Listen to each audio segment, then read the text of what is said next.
Puji dan syukur hanya untuk Allah Subhanahu wa taala. Salawat dan salam semoga selalu tercurah untuk Nabi yang mulia Nabi Muhammad sallallahu alaihi wasallam. Allahumma shalli ala Muhammad wa ala ali Muhammad. Tidak lupa kita berdoa kepada Allah Subhanahu wa taala di tempat yang mulia dan waktu yang mulia ini. Mudah-mudahan Allah Subhanahu wa taala mengampuni dosa-dosa kita, menerima amal ibadah kita dan dilipat gandakan pahalanya.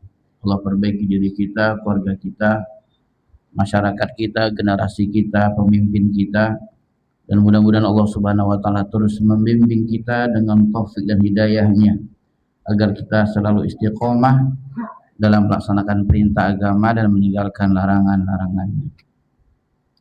Baik jemaah salat maghrib yang berbahagia, tentu merupakan nikmat Allah yang paling besar setelah kita di bulan Ramadan diberikan kesempatan oleh Allah Subhanahu wa taala untuk melaksanakan ibadah-ibadah yang mulia di bulan yang mulia, di waktu yang mulia, dan sekarang kita sampai di bulan Syawal dan di akhir-akhirnya. Dan Allah kasih kesempatan. Mudah-mudahan 1 tahun ke depan kita pun dianugerahkan oleh Allah Subhanahu wa taala untuk dapat bisa berjumpa kembali dengan bulan Ramadan di tahun-tahun berikutnya.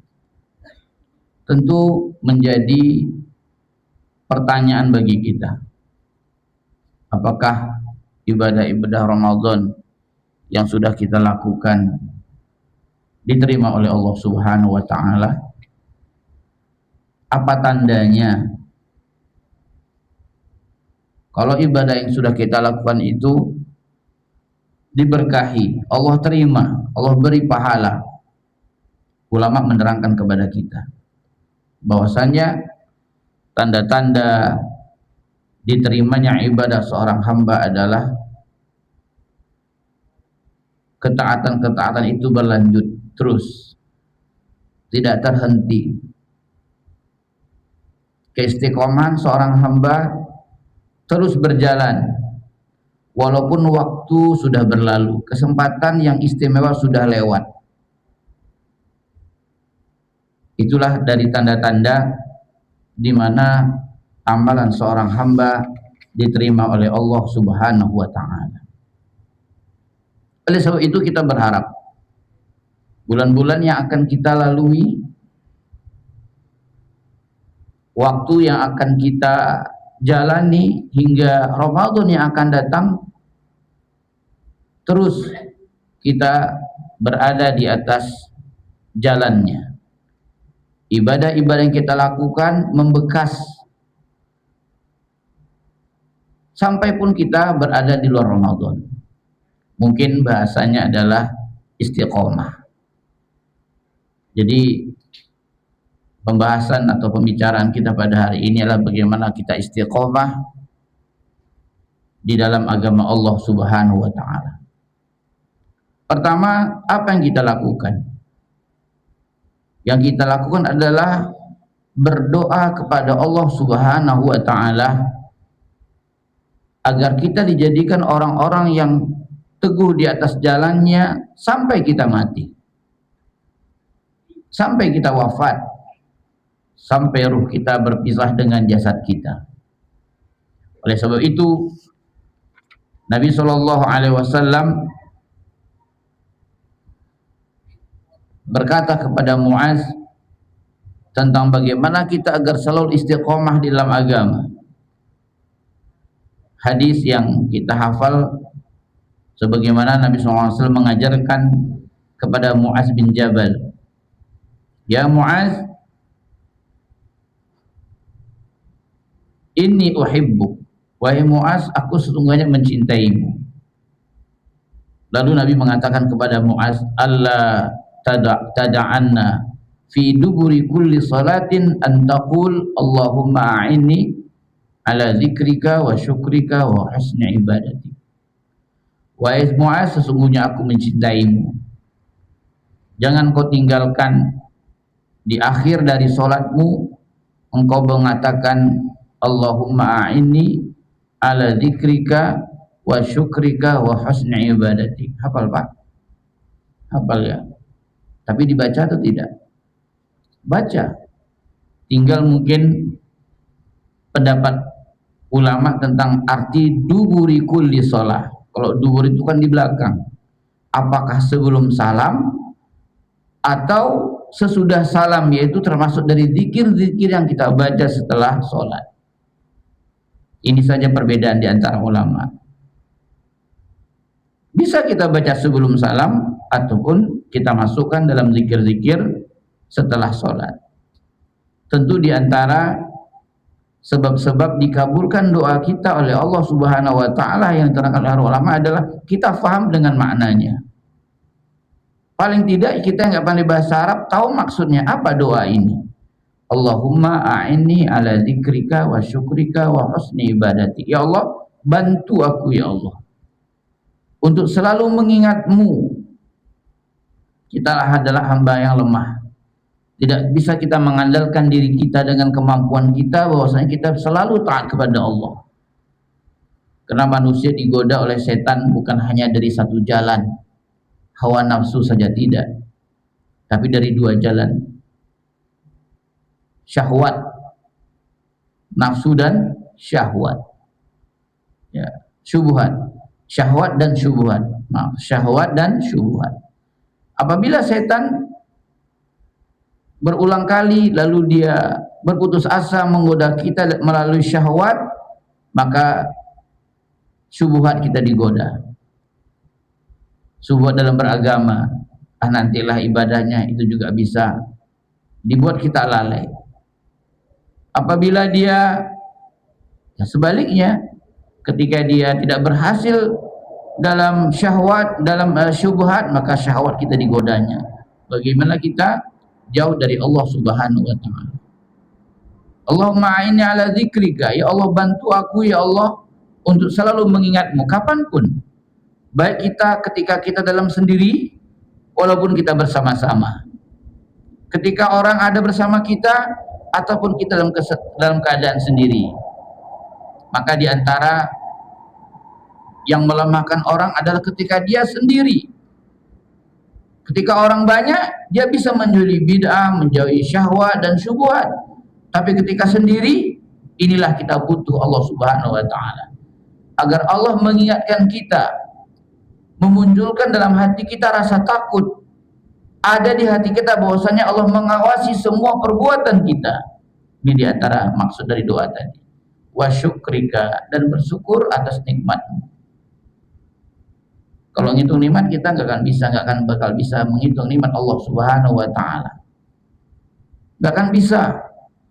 Ya, nikmat yang begitu banyak yang Allah katakan, qul law kana ma fil ardi min syajarin aqlamun wal bahru yamudduhu min ba'dihi sab'atu abhurin ma nafidat kalimatullah. Seandainya di muka bumi ini di pohon-pohon menjadi pena, air laut menjadi tinta, ditambah dengan 7 laut yang semisal dengannya untuk menulis kalimat Allah, nikmat-nikmat Allah, maka nggak akan bisa. Habis itu pohon, habis itu tinta, nggak akan selesai untuk menulis nikmat-nikmat Allah Subhanahu wa taala. Maka cukup satu ayat dalam Al-Qur'an untuk membuat kita lemah. Wa fi anfusikum afala tubsirun. Pada diri kalian tidaklah kalian melihat? Lihat pada diri kita bagaimana Allah menciptakan kita seperti ini dengan keadaan sempurna. Mata yang bisa melihat, telinga bisa mendengar, lidah bisa merasakan, kaki bisa melangkah. Kita tahu itu nikmat kapan? Ketika kita sakit. Semakin tua kita semakin lemah. Bangun pun payah, terasa ternyata nikmat Allah itu besar. Maka orang sangat merasa nikmat itu besar kapan? Ketika Allah timpa musibah dia. Ketika orang tidak bertimpa musibah, maka dia masih merasa nyaman saja. Maka itu yang Nabi katakan, ni'matani maghbunun fihima katsirun minan nas, as-sihhat wal faragh. Nikmat, ada 2 nikmat yang manusia lupa, selalu lalai untuk mempergunakannya. Apa itu? Nikmat sehat dan nikmat luang. Lupa kita. Tapi kapan kita tahu bahwa sehat itu nikmat? Ketika kita pernah sakit. Ya kan? Pernah sakit kita, baru kita tahu bahwa begitulah nikmatnya sehat. Umur kita akan bertambah. Maka sempatkanlah ketika Allah beri kesehatan kepada kita, buatlah sesuatu yang baik untuk kita. Yang kita bisa mendapatkan dua kebaikan dunia dan di akhirat. Jangan nanti ketika dicabut sehat dan kesempatan itu baru kita mikir. Udah tertidur kita di pembaringan, nggak bisa ngapa-ngapain lagi, berak di situ, pipis di situ, melangkah pun payah. Baru kita sadar mau datang ke masjid, mau datang ke majelis taklim. Kemarin kemana? Nah itulah. Maka jangan sia-siakan kesempatan yang Allah berikan kepada kita. Kalau kita jabarkan itu sangat luas sekali. Apalagi yang ketiga, wa husni ibadati, dan beribadah baik hanya kepadamu ya Allah. Ini doa. Maka sangat nikmat yang besar juga yang memberikan kepada kita. Gampangnya kita beribadah di negeri kita ini. Buat masjid pun gampang kan? Gampang buat masjid. Kita nggak khawatir sebangun pagi besok bisa sholat. Karena sangat gampang kita beribadah. Nggak dihalang-halangi kita oleh orang untuk beribadah kepada Allah Subhanahu wa Ta'ala. Terkhusus ya di Pekanbaru. Sangat mudah sekali. Berbeda mungkin di tempat-tempat lain. Yang bangun masjid baru ribut. Dakwah sudah dihalang-halang. Kita di Pekanbaru syukuri ini. Maka ambil kesempatan ini untuk beribadah kepada Allah Subhanahu wa Ta'ala. Jadi agar kita istiqomah, berdoalah kepada Allah Subhanahu wa Ta'ala. Kemudian yang kedua, agar kita bisa istiqomah kepada Allah dalam beribadah kepada Allah Subhanahu wa Ta'ala adalah memiliki tekad.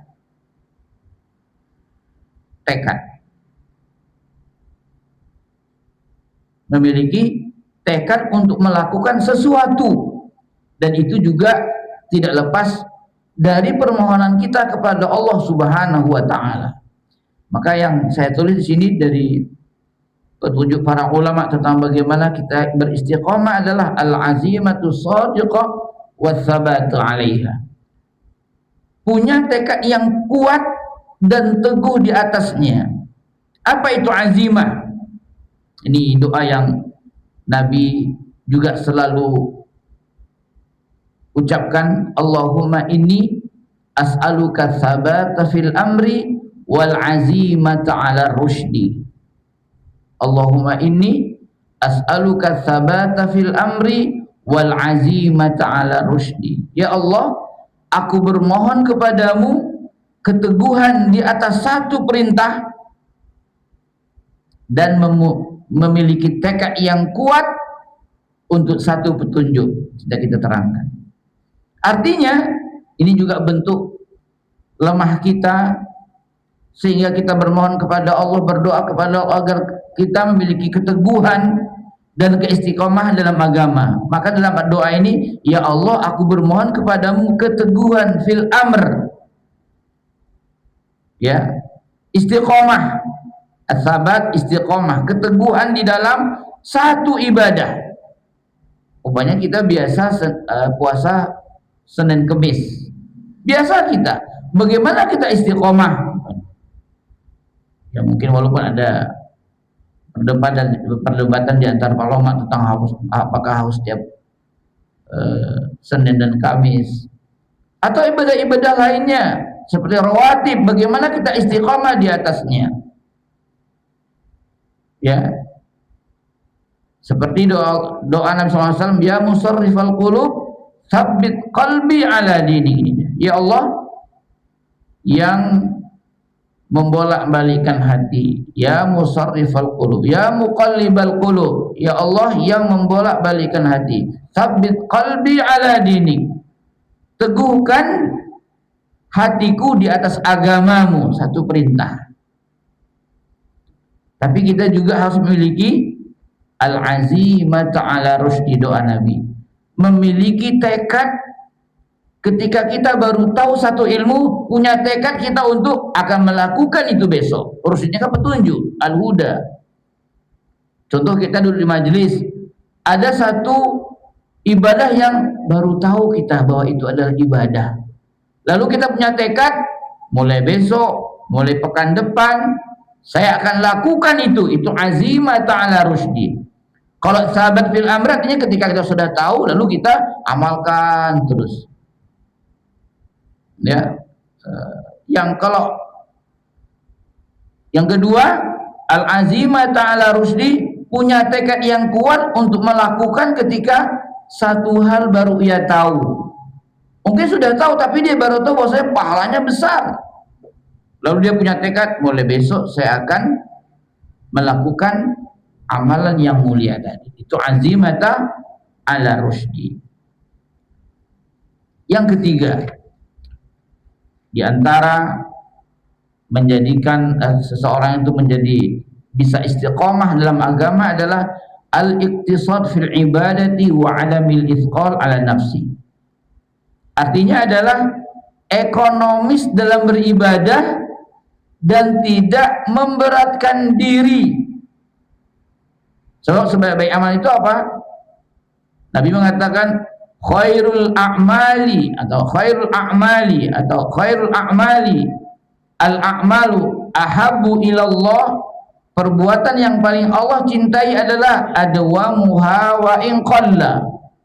Ketika Nabi ditanya ayul a'mali ahabbu ilallah ya Rasulullah, amalan apa yang paling Allah cintai? Nabi mengatakan adwamuha wa in qalla, biar sedikit tapi berkelanjutan. Ini membuat kita bisa istiqomah. Jangan memperberat. Seperti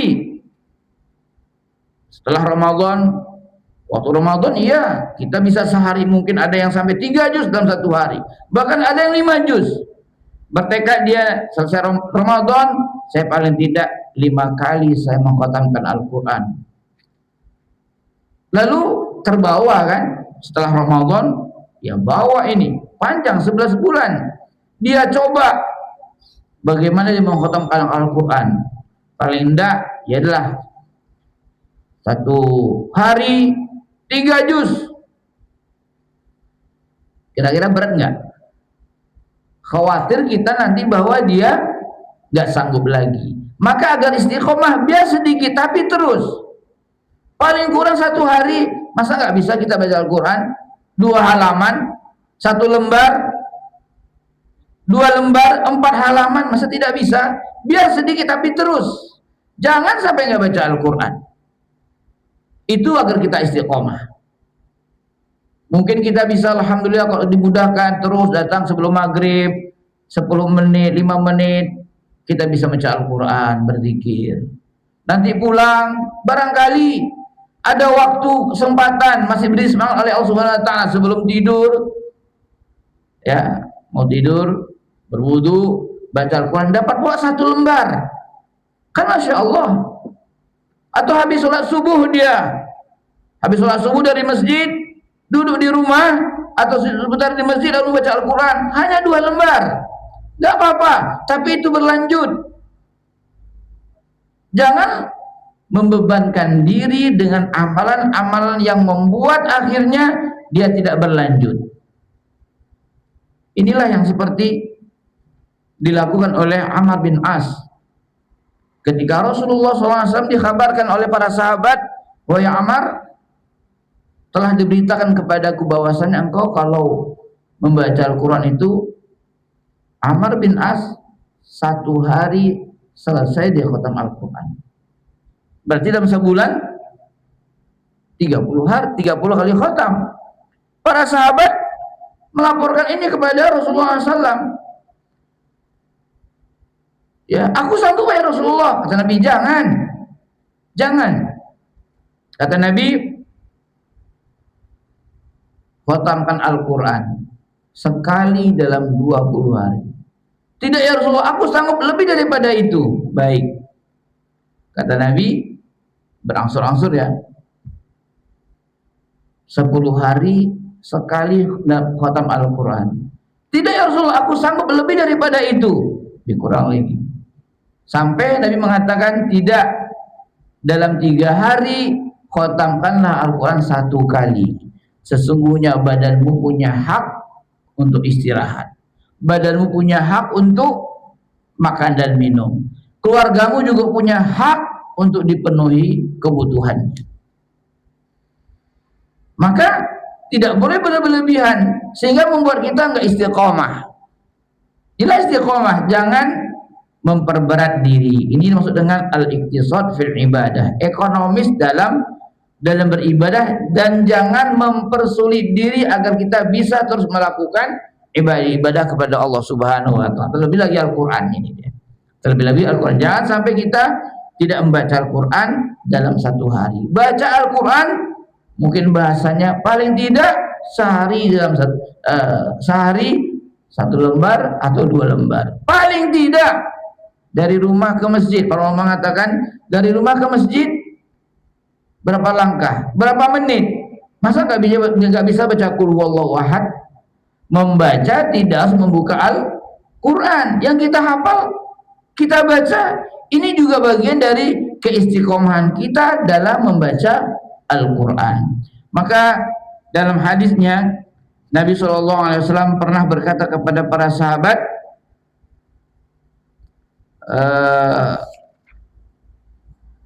ayajiz ahadukum an yaqra sulusal Quran, apakah salah seorang kalian nggak mampu untuk membaca sepertiga Al-Quran dalam 1 hari? Fasyaqqa ala dzalika, fasyaqqa alaihim dzalika. Mampu sepertiga kita baca Al-Quran dalam 1 hari, sepertiga Al-Quran mampu. Para sahabat merasa keberatan, tapi Nabi dengan senyum mengatakan qul huwallahu ahad fa innahu sulusul Quran. Baca surah Al-Ikhlas, qul huwallahu ahad, itu sesungguhnya adalah sepertiga Al-Quran. Baca, hafalan kan, hafalan. Maka membaca tidak harus kita membuka Al-Quran, nggak harus duduk. Bisa dari rumah berapa kali kita baca qul huwallahu ahad, Al-Falaq, An-Nas, ayat kursi. Ya, baca. Walaupun kita di atas kendaraan, dari rumah ke tempat kerja bisa nggak baca Al-Quran? Bisa nggak? Bisa.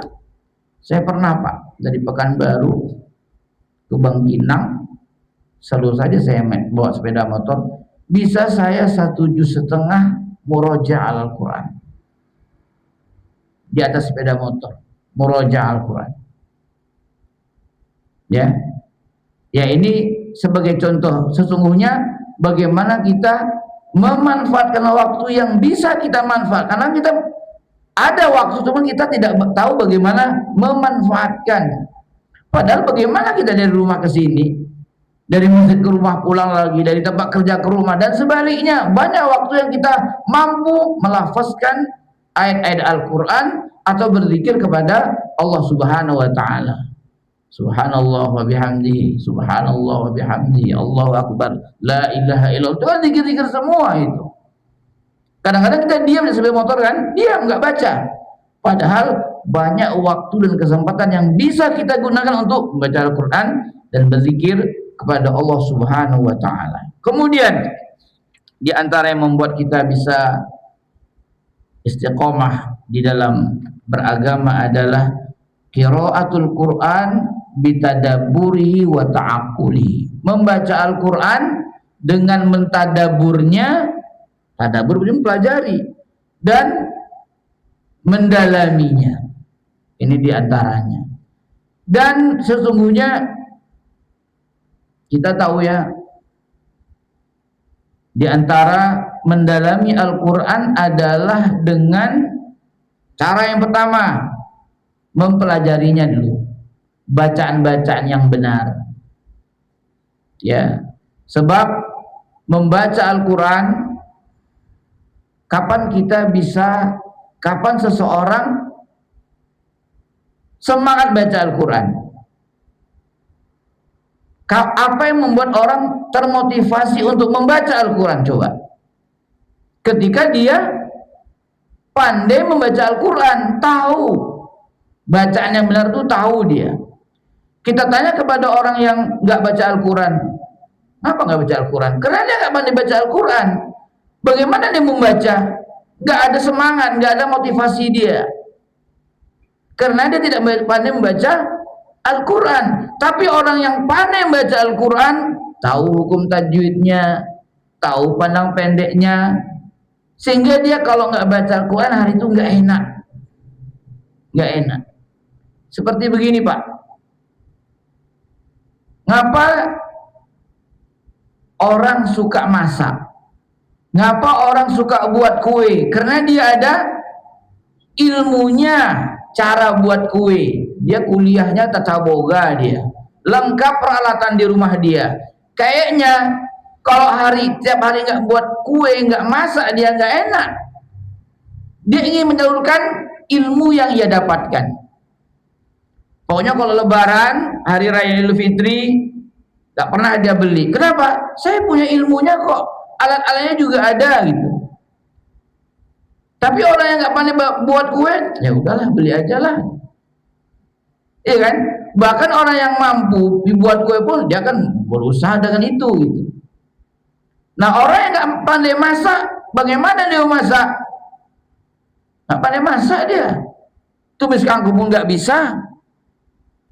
Ya umumnya kan, masak tongseng kambing pun nggak bisa, umumnya gimana dia Pak? Ya akhirnya beli aja dia. Tapi orang yang bukan nggak punya uang, dia mampu saja beli tongseng kambing. Tapi karena dia pandai masak, buatlah, kayak gitulah. Nah orang yang pandai baca Al-Quran, tahu hukum-hukumnya, dia nggak enak kalau nggak baca Al-Quran.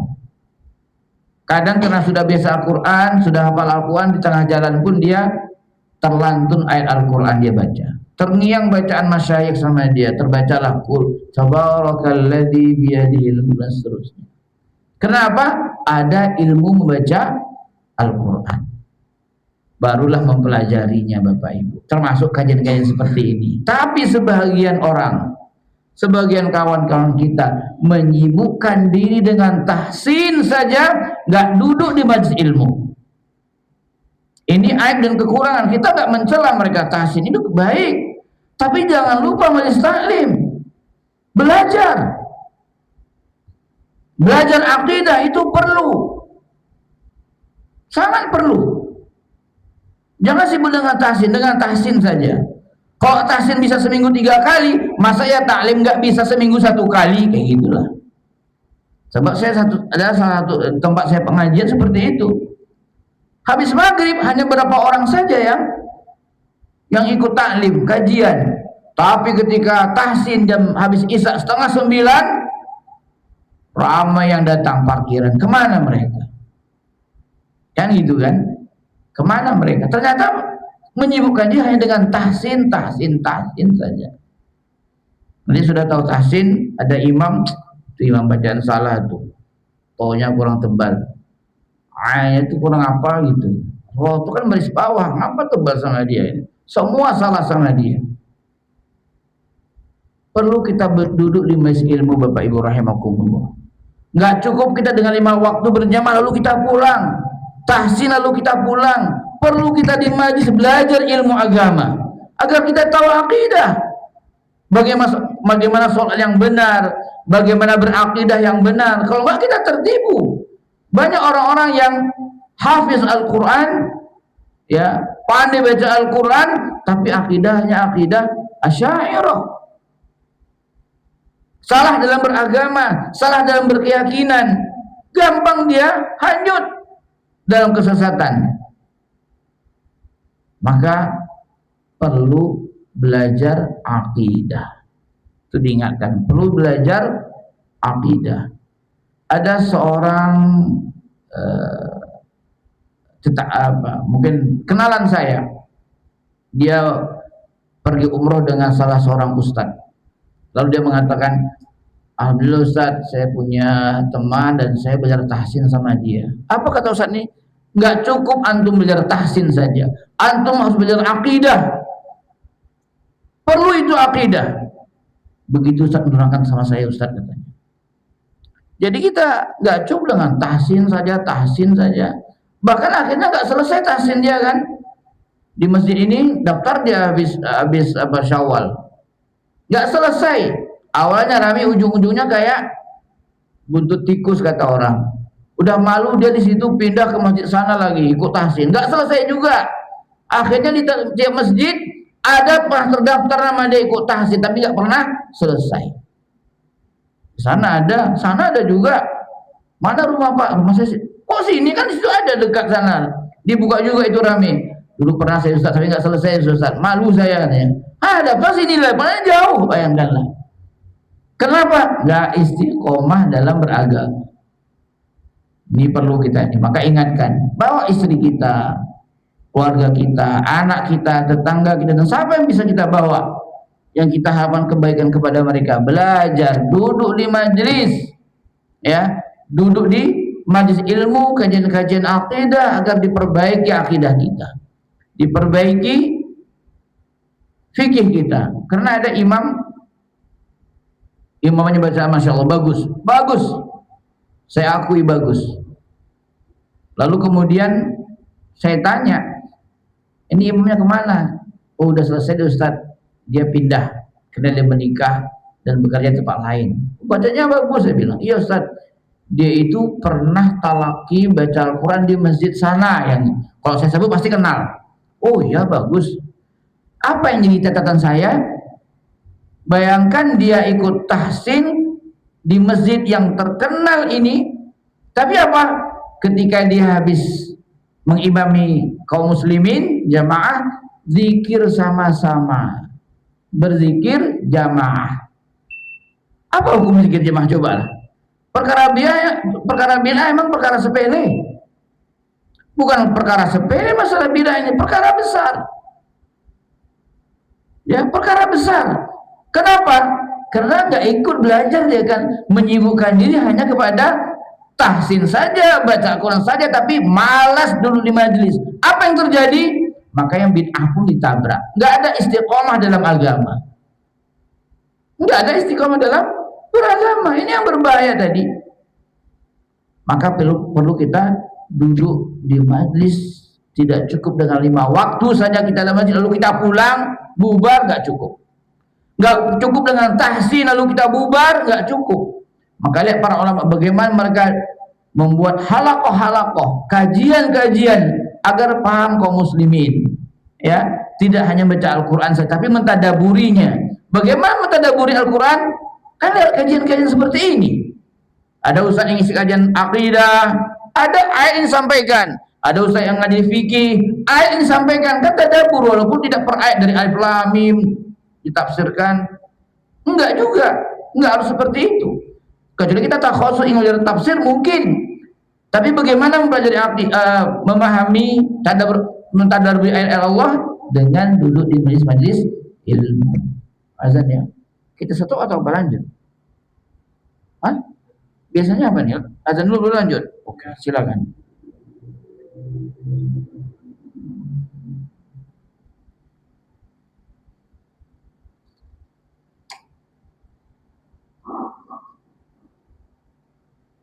Allahu Akbar, Allahu Akbar, Allahu Akbar, Allahu Akbar.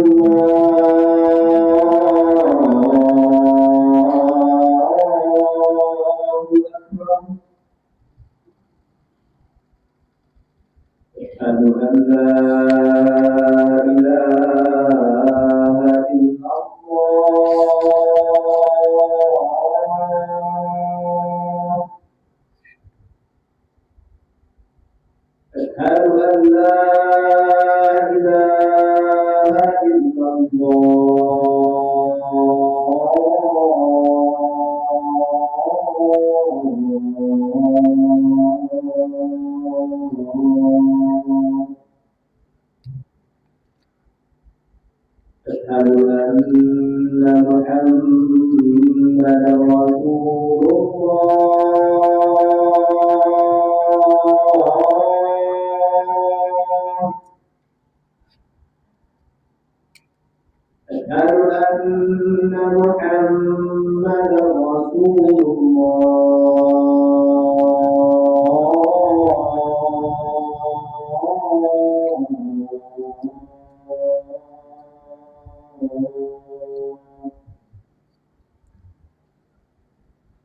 حي على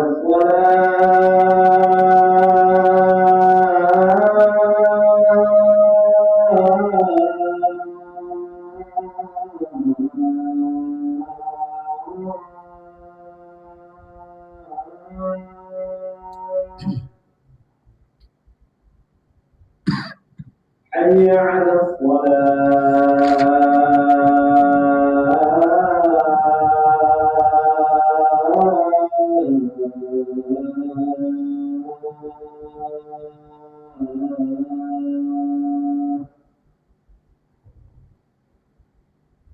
حي على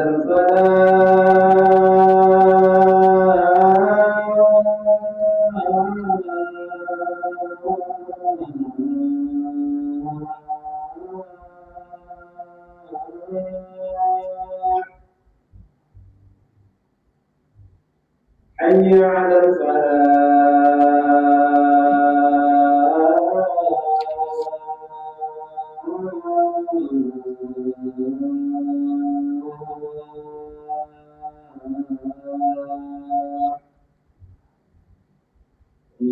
الله أكبر الله أكبر لا إله إلا الله.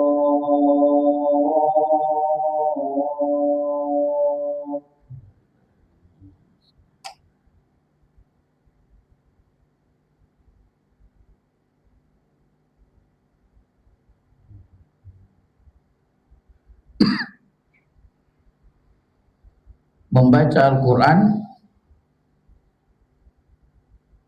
bisa membersihkan hati dan jiwa walaupun kita tidak paham maknanya. Ini yang pertama. Sebab untuk kita memahami, mentadaburinya, kita membaca dulu walaupun belum tahu artinya. Dan jangan kata bahwa cuma sekedar membaca itu tidak berpengaruh. Pasti mempengaruhi kehidupan kita, membersihkan diri dan jiwa. Ada satu kisah tentang seorang ulama di lembaga pendidikan, katakanlah demikian, duduk di majelis. Mereka diperintahkan untuk baca Al-Quran. Katakanlah seperti di pesantren atau sekolah, dididik mereka untuk membaca Al-Quran. Baca, hafal. Lalu ada anak satu yang katakanlah pintar. Dia datang kepada mudirnya, pimpinannya, ulama ini. Apa guna kami baca Al-Quran? Oh, kami gak paham. Membuat mudir ini terkejut. Kami gak paham, cuma suruh baca Al-Quran, suruh hafal. Katakanlah selayang si mudir ini berpikir. Lalu dijawab oleh dia, coba kau ambil air di tempat wudhu itu, tapi jangan pakai gayung. Pakai apa? Pakai tangan. Ambil. Dia ambil sama dia, bawa ke sini. Ketika dia ambil, dibawa ke mudirnya, nggak ada, habis. Ambil lagi katanya. Dia ambil sampai 3 kali. Dia katakan, capek saya Ustaz, capek saya. Ya nggak ada kan, bocor. Tapi apa kata Ustaz itu? Tapi lihatlah, tanganmu bersih nggak? Iya. Begitulah baca Al-Quran. Walaupun kau nggak tahu artinya, belum paham maknanya, karena dalam tahap belajar, tapi hatimu akan bersih sebagaimana air membersihkan tanganmu yang kotor tadi. Begitulah pengaruh. Ada pengaruh seseorang ketika dia membaca Al-Quran. Saya pernah memperhatikan, dan ini sering. Ada orang yang mungkin kalau kita sebut namanya pun pasti kita semua insya Allah kenal. Gak pandai bahasa Arab. Umur mungkin sudah lebih 50. Lebih 50, saya yakin lebih 50.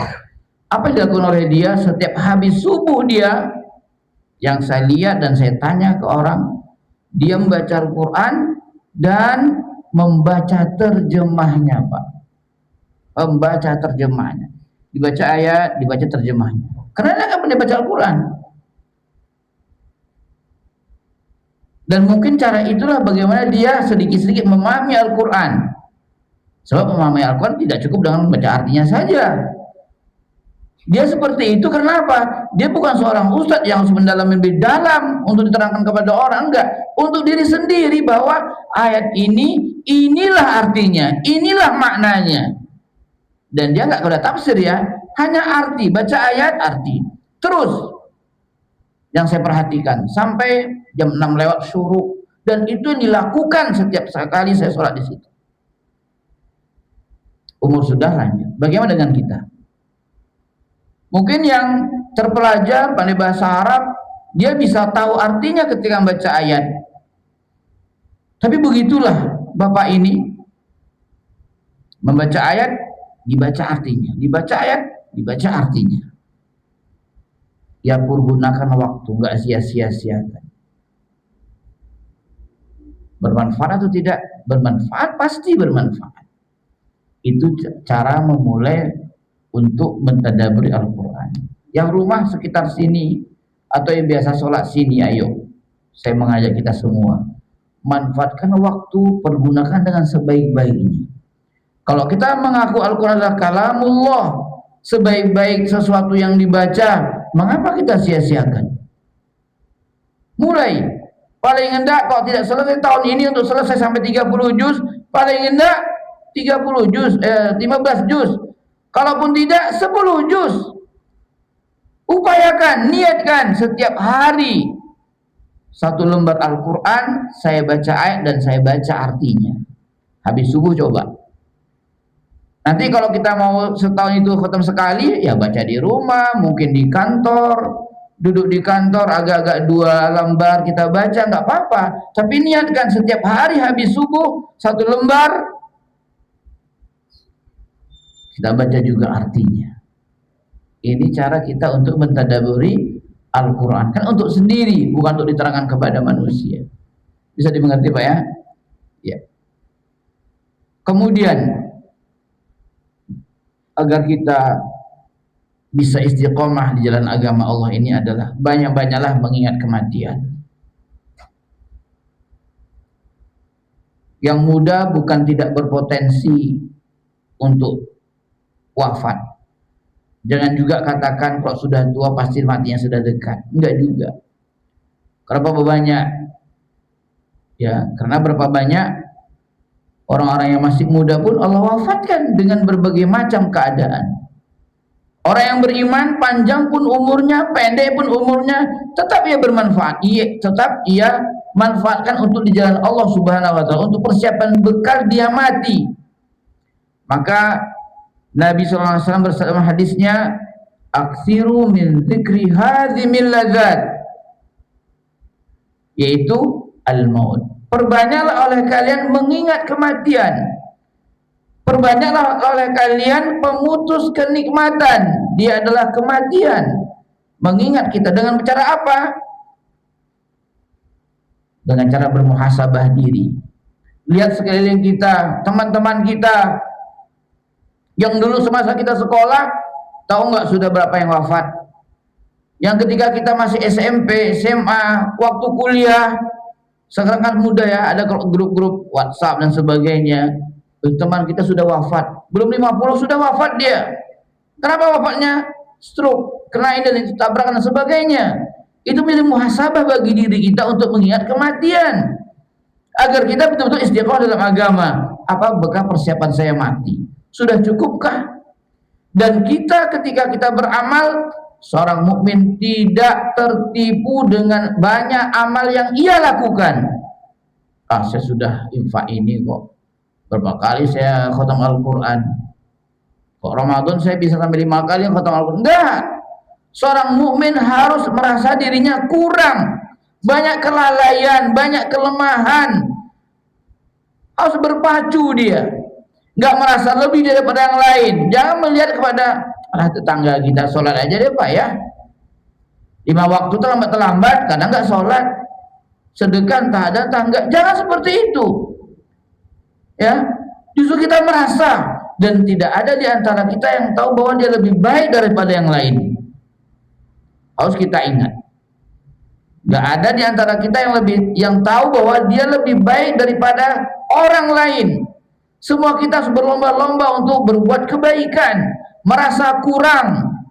Siapa yang menjamin dirinya masuk surga? Gak ada yang jamin. Dan gak ada di antara kita yang menjamin bahwasanya setiap amal kebaikan yang dilakukan diterima oleh Allah Subhanahu wa taala. Kadang-kadang kita beramal karena riya, karena ingin dipuji, ingin disanjung, ingin dilihat oleh orang. Apakah diterima amal seperti itu? Tidak.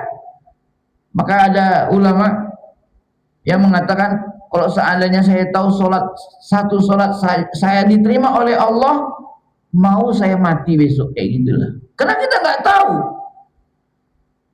Begitu ungkapan dia. Seandainya saya tahu bahwa sholat saya yang sekali saja diterima oleh Allah, saya siap untuk mati besok. Karena bisa menebus dosa-dosa. Nah, ada yang tahu, yang kita merasa banyak ibadah, banyak idan itu semua kita lakukan diterima oleh Allah, nggak tahu kita. Sehingga amalan kita haba'an mansura.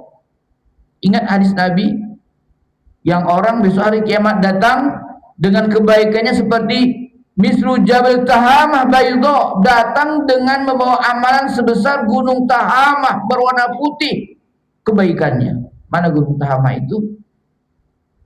Di sebelah barat atau sebelah timur dari Laut Merah. Tapi percuma ia beramal, nggak diterima oleh Allah Subhanahu wa taala. Kata sahabat, "Ya Rasulullah, sif lana." Sampaikan kepada kami, siapa mereka? Kata Nabi, "Ta'khuduna min lail kama ya'khudun." Sama. Mereka melaksanakan ibadah di tengah malam sama dengan kalian. Tapi dia dari bangsa kalian, orang seperti kalian.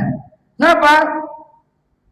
Itulah, kalau mereka ketika tidak ada siapa-siapa, mereka melanggar perintah Allah Subhanahu wa taala. Ini bermaksiat ketika dalam kesendirian. Inilah yang Allah jadikan amalan mereka, kata Nabi, haba'an mansura. Seperti debu yang kena angin, habis, gak ada apa-apa. Maka kita jangan merasa sudah banyak berbuat ini, banyak itu, saya sudah menolong kawan, saya sudah berbuat ini, sedekah, infak, itu kalau nggak saya nggak akan jadi, dan ini sebagainya. Saya lah awal-awal yang bergerak dalam ini. Seakan-akan dia udah tahu kita, kalau itu terima atau tidak, nggak ada yang tahu. Makanya jangan sombong. Maka seorang umum yang merasa dirinya kurang, lalai, sehingga termotivasi untuk terus berpacu menuju surga Allah Subhanahu wa taala. Maka perbanyaklah yang Nabi perintahkan, udul maridha wa tiba'al janaiz. Jenguk orang yang sakit dan ikut jenazah ke kuburan. Untuk apa? Agar mengingat kita kepada kematian. Selanjutnya, agar kita istiqomah, suhbatul akhyar. Pilihlah teman yang baik, karena lingkungan itu mempengaruhi seseorang. Kalau baik temannya, insya Allah dia akan mengikut. Kalau dia tidak bisa, maka dia akan yang pergi sendiri. Suhbatul akhyar. Orang yang baik itu kapan? Dia mengingatkan kita kepada Allah Subhanahu wa taala. Maka di antara bait para ulama dalam syair mereka, sadiquka man abkaka la man adhakaka. Temanmu itu adalah teman yang bisa membuat engkau menangis, bukan yang membuat engkau tertawa terbahak-bahak. Yang mengingatkan kita di jalan Allah Subhanahu wa taala. Kalau kita lalai, diingatkan. Itu baru teman. Bukan yang membuat kita berleha-leha, lalai dari jalan Allah Subhanahu wa taala.